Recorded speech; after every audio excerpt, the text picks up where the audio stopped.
rappelle, j'avais 17 ans, j'étais au lycée, à l'internat, c'était loin de la capitale, de ma ville.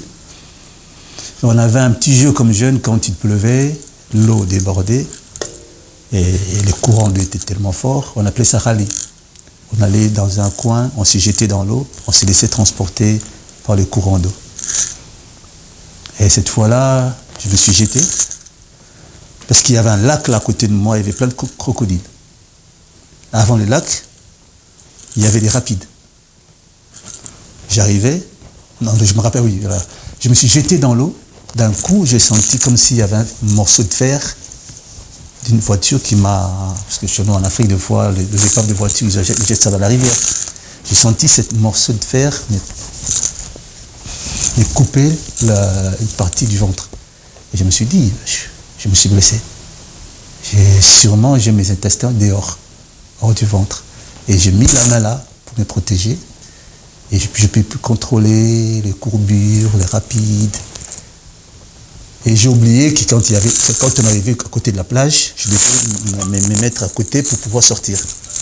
Et à un certain point, je me rends compte, mes amis commencent à me dire « Pégase, fais attention, tu vas vers les rapides ». Et je n'avais pas de contrôle, je me voyais déjà mort. Je me voyais déjà de l'autre côté, là où il y a les crocodiles et tout.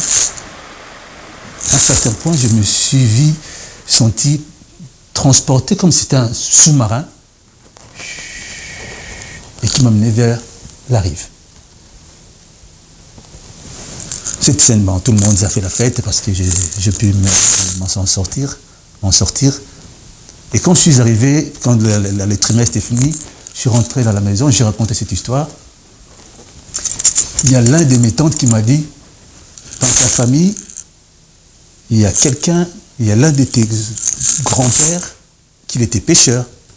Parce que chez nous, vu que mes traditions, mes villages d'origine, et côté des rivières, et beaucoup de pêcheurs, ils ont des pactes avec les esprits de l'eau. Pour pouvoir mieux faire la pêche et tout. Donc lui, avant de mourir, il avait fait un pacte avec ses esprits. C'est l'ordre. Tu fais un pacte avec les esprits. Et tu vivras plus après ta mort comme d'autres êtres. Tu dois travailler aussi pour les autres personnes qui auront besoin d'aide dans l'eau. Et lui, vu qu'il fait part de ta famille, personne de ta famille pourra mourir un jour dans l'eau. Donc il prendra soin de toute votre famille pendant des générations, que personne ne meurt jamais dans l'eau. Beaucoup, quand j'étais encore enfant, je voyais ça, c'était comme une épopée de ces phénomènes-là. Parce que ça s'est dit, ça se raconte que chaque pécheur qui a ses pactes avec les esprits de l'eau, quand il meurt, on l'enterre pas dans le cimetière. On prend son corps, après 3 jours, on doit le mettre au bord de la rivière, de telle manière que le vague, petit à petit, amène son corps jusqu'au fond de l'eau. Et après 3 jours, il viendra, il retournera sur les gens du village, il leur dira que pour 3 jours, personne ne descend dans l'eau. Je dois me transformer de l'être humain à l'esprit de l'eau. Quand je pense aujourd'hui à mon vécu tant que guerrier dans le monde aquatique, je vois cette expérience, comme je disais avant, je ne sais pas si j'étais homme, j'étais une femme. Chez nous, on dit Tati Wata et Mami Wata.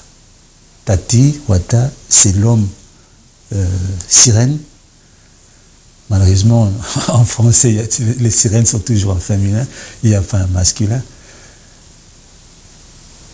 J'ai vécu des expériences, des gens qui ont eu des contacts avec des sirènes, qui ont trouvé des femmes comme sirènes.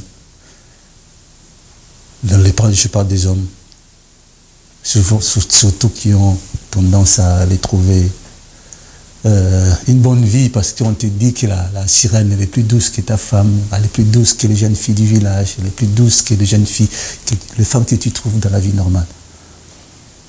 Moi, j'aimerais bien savoir si, quand j'étais encore